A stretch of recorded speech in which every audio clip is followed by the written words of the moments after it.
for the countdown. 10, 9, 8, 7, 6, 5, 4, 3, 2, 1.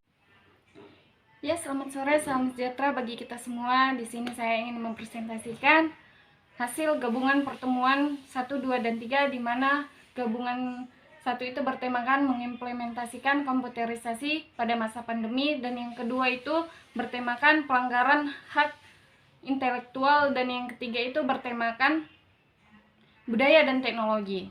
Sebelumnya, saya ingin memperkenalkan diri saya dulu. Baik, nama saya Friska Dahlia Manurung dengan NIM 17104581, Prodi S1 Manajemen C Pagi. Ya baik, saya akan memulai presentasi saya. Pertemuan pertama itu bertemakan mengimplementasikan komputerisasi pada masa pandemi. Menurut data yang saya dapat, pada tanggal 23 Maret 2020, Direktorat Pendidikan Tinggi mengeluarkan surat edaran yang ditujukan kepada pimpinan perguruan tinggi perihal pembelajaran selama masa darurat pandemi coronavirus atau sering disebut dengan COVID-19.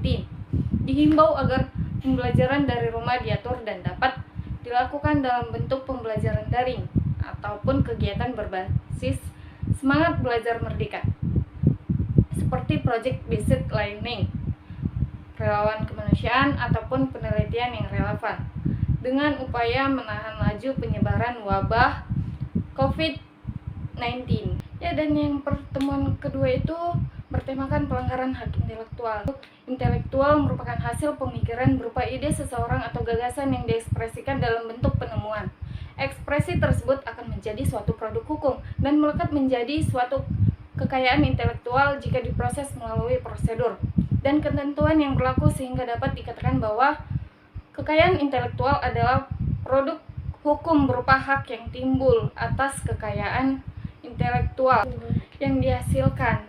Hasil kekayaan intelektual tersebut kemudian digunakan dalam dunia perdagangan sehingga menghasilkan nilai ekonomi bagi penemu atau pencipta kreasi tersebut. Meskipun hak kekayaan intelektual telah diatur oleh undang-undang, namun fakta membuktikan bahwa sampai saat ini pelanggaran terhadap kekayaan intelektual masih terus terjadi. Pertemuan yang terakhir, yaitu pertemuan yang ketiga, bertemakan budaya dan teknologi. Menurut data yang saya dapat, budaya dan teknologi sesungguhnya bukanlah dua hal yang saling terpisah, apalagi bertentangan. Apalagi dipadukan, keduanya justru dapat menghasilkan suatu karya yang mengagumkan. Seperti batik keris misalnya, yang sukses memadukannya, hingga menghasilkan batik berkualitas tinggi dengan beragam motif dan warnanya.